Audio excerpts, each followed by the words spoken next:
Welcome back for day 2 of our watercolor technique practice.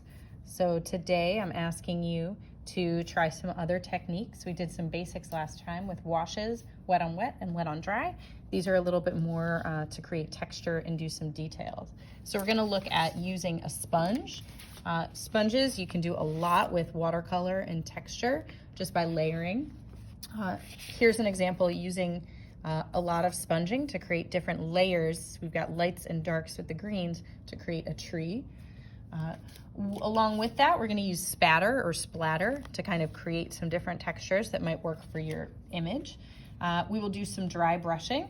So there's a lot of different things you can do with dry, which is very similar to our wet on dry. So here's some examples. We're going to focus more on the dry brushing, what you're kind of seeing in detail right here with a little bit of white left behind. And then I'll be showing you some color overlay techniques. So this is where you can take and apply a little bit of pigment, let it dry, apply a little bit more, and so it's a way to kind of leave the layers of the colors showing through.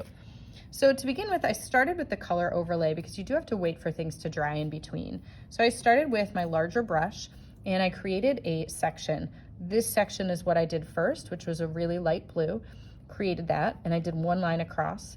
And then I waited for it to dry and I went and did another strip right across. So now we have this kind of medium blue over the top and then we have the lighter around it. So I'm gonna come back to that one when it's completely dry in a minute and do another coat. But for now, I'm gonna focus on the dry brush and splatter next. So for this, you need a dry brush. So if you've been using the same brush, you might need to go and really dry that out before trying dry brush. Dry brush is a great way to add a lot more texture, and you really need your brush to be pretty dry. You want to use one that's got a lot of texture in it if you can, or if you have your big rounded brush, that can work too if it's dry. And I need to add a little bit of water. So for instance, I have a tiny bit of water with my pigment here, but you really don't want much water. You want it mostly pigment. I always like to kind of test it out on my skin. And you can see where I just put it, you can see there's a lot of shine, so that means there's a lot of water left in it. So sometimes it's nice to kind of wipe it off on your paintbrush first to begin with. Now this, you can see, it's a way to just create some nice little textured details. This would be cool if there was a wash behind it, and then I could go back and play around with doing some different types of bristle marks just to create texture. So if you have a background where you're trying to make it look like there's a lot of leaves and forest, this is a great way to do it. Especially if you then wanted to go and add like a different color to it. So if I go with blue, do the same thing, you can see, oh, I've got way too much water. I'm gonna wipe that off. And then you can go back and add some different colors on top of it. So it's a way just to kind of really create some cool textures. So that's dry brush.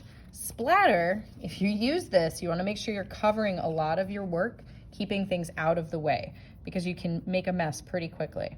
So in this case, I'm putting some wetter pigment in, and I'm just using my finger, and I'm flinging forward. Okay, this is one, if you get it all over your house, your parents might be upset, so just be really cautious.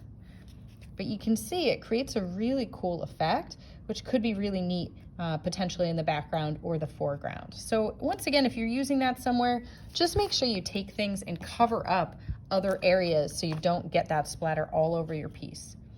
All right, so that's dry brush and splatter. The color overlay, we're gonna wait 1 more minute on. We're gonna move on to our sponge.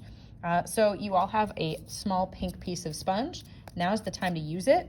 I put wet on wet and wet on dry here. You can choose which one you wanna focus on. And I'm actually gonna even do like dry on dry and see if we can get some texture. So I'm taking, this is a very dry sponge. I just put a little bit of pigment on.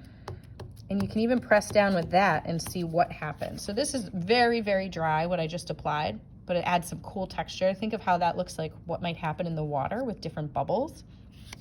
Okay, if I then go and apply the sponge or put it in the water, just to kind of make it a little bit wetter, and then I pick up a little more of the pigment, you'll see what happens. So in this case, I'm kind of going back with my blue, wet on dry. And depending on how much pigment I have, you might get some kind of different effects. This is also just me stamping directly. Remember, you can do things like starting to pull to kind of create some other textures too. All right, and then the last one, wet on wet. For this, remember, I'm adding a little bit of water, and now I can go back with my sponge and see what happens when I apply onto that water. So you'll see that the image kind of blurs and it will just kind of fade out. That really looks a lot more like water. All right, so those are some sponge techniques.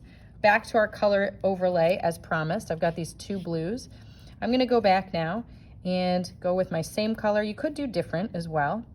And I'm gonna go back over it and show you what will happen if I do another layer over it. So it should be that I can see the darkest area in the center, and then you have other ones off to the side. It's just a way to kind of build depth and kind of make it look like there's space in between them as well. All right, so you have all of your techniques to try. If you'd like to, you can pick the ones that you think would be best for you for your project and experiment, and then you'll be submitting them at the end of class.